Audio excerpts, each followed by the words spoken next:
Hi, and welcome to the Demystifying Mental Toughness podcast for athletes, coaches, and professionals who want to achieve their goals faster. I'm David Charlton, and I'll be sharing proven methods from leading athletes, coaches, and experts that will help you get the most from your talent. Today's show is sponsored by Functional Intelligent Training, who are a sports injury clinic located in Gosforth near Newcastle upon Tyne and specialise in athlete development, nurturing future champions, strength and conditioning support and excellent rehabilitation services. Hi everyone, welcome to episode 36, and I'm recording it right now from a snowy Newcastle upon Tyne. It's a bit bitter and cold out here. And we're nearly a few weeks into the new year now. The holiday period certainly feels like a distant memory if you ask me. And obviously COVID is here too. And we'll find ourselves, certainly in the UK, in another lockdown. So it's fair to say that it's a particularly challenging and stressful time for a lot of people. Normally this time of year, people involved in sport and in general are looking to the future in a positive manner. They're quite upbeat about things. But this year, it is very, very different. The coronavirus pandemic has caused a lot of uncertainty and some anxiety for many people. And in sport, as a result, conversations that I've had with athletes, with coaches, have been quite emotional at times. There's lots of disappointment, frustration, and anger because people can't get out there to do what they want to do. To train, to practice, to compete. Yet in other conversations, some people are more upbeat. These people are likely to have some attributes attributed to mental toughness. They're being more proactive, and they're really trying to attempt to control what they can about the situation.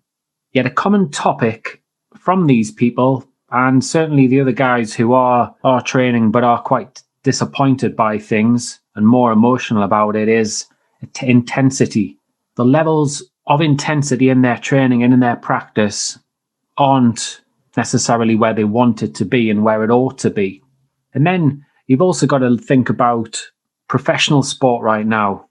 Professional sport that is operating and has been operating for quite a while now without crowds. The intensity levels in some football matches, in some rugby matches, hasn't maybe been to the degree it has been in the past. So in this episode, we're going to be looking at intensity, specifically thinking about intensity levels during the day, when you're training, when you're practicing, as well as when you are competing too.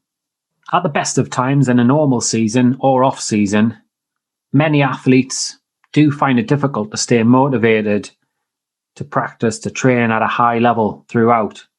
Often, practice and training can actually be quite samey. It can be boring at times, depending on the sport.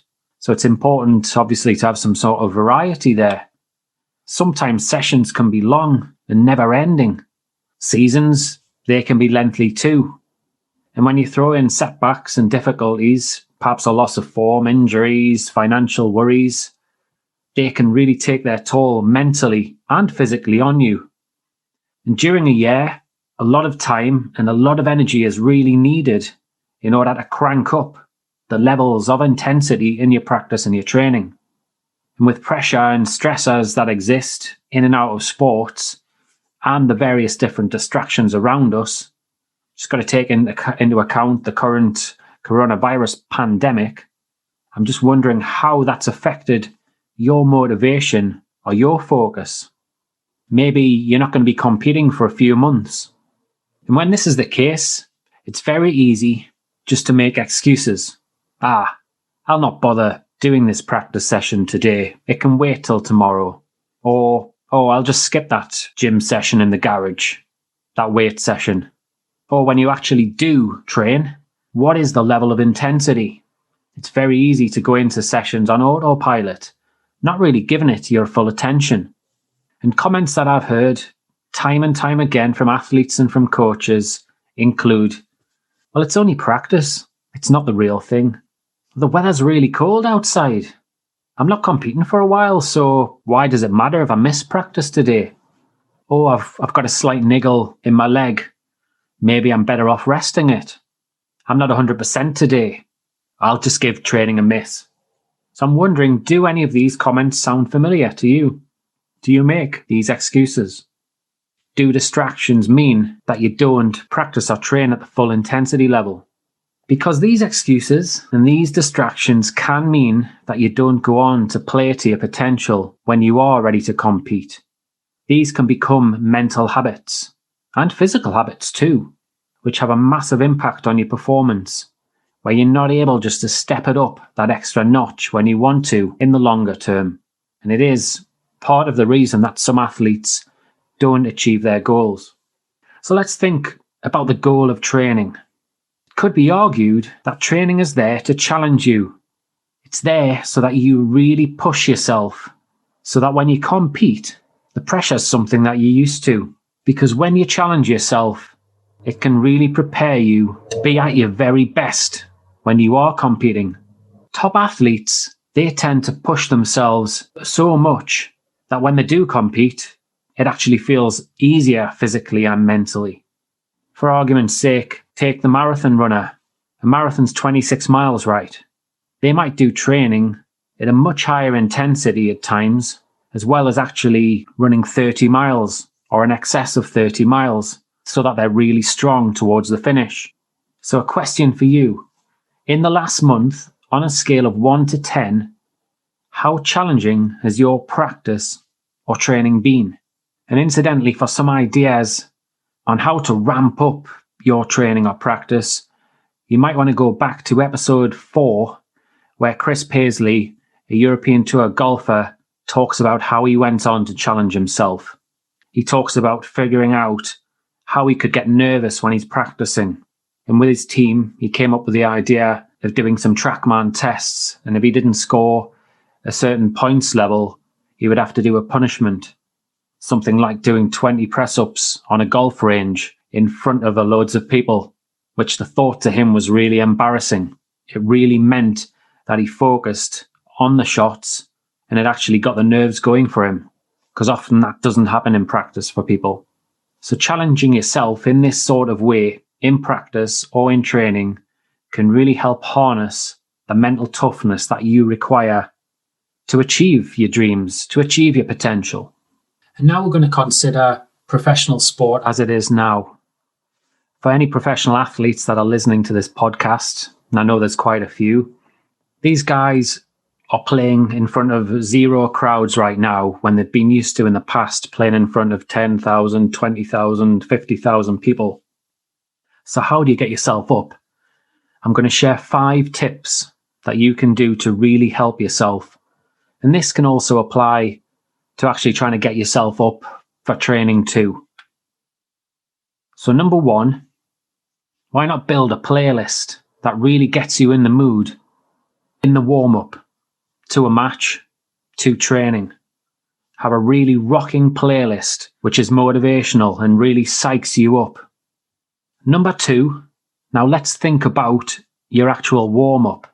Consider, is your warm-up actually helping you feel energized? Or are you feeling tired and demotivated in the warm-up?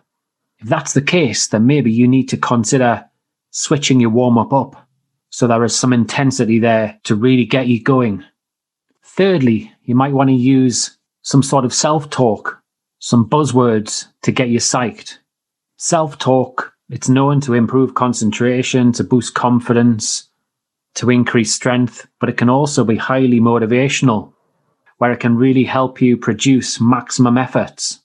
So what sort of things can you say to yourself to G yourself up?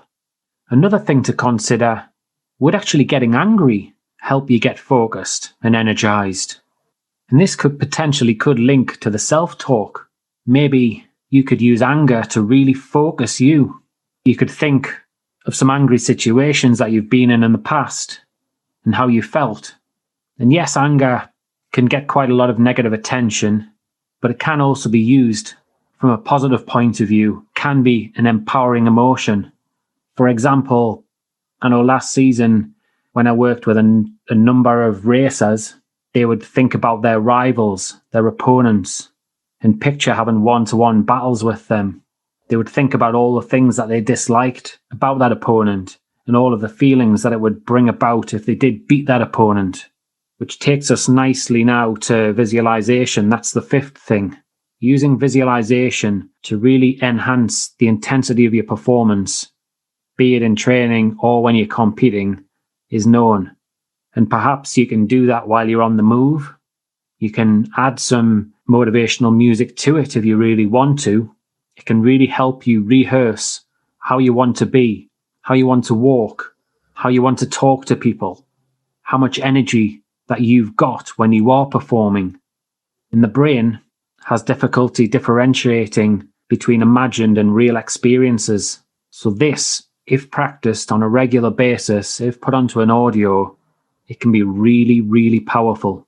So I'd like to think now that after listening to this episode, that you've got some ideas there on how you can ramp up those intensity levels in training, in practice, when you're competing, if you're a professional athlete right now, so that you're going at it 110, 120%.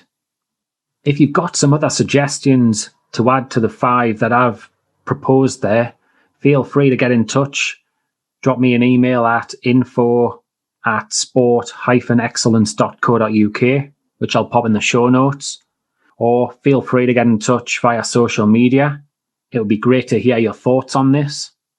And the last point I mentioned about visualization, if you would like to have a discussion, a chat about visualization and me potentially putting together an audio which will help you really hone in on what you look like when you're at your very best, when you are training and practicing and competing with intensity, then I'm very happy to do so. So again, details to get in touch will be in the show notes. Have a great week.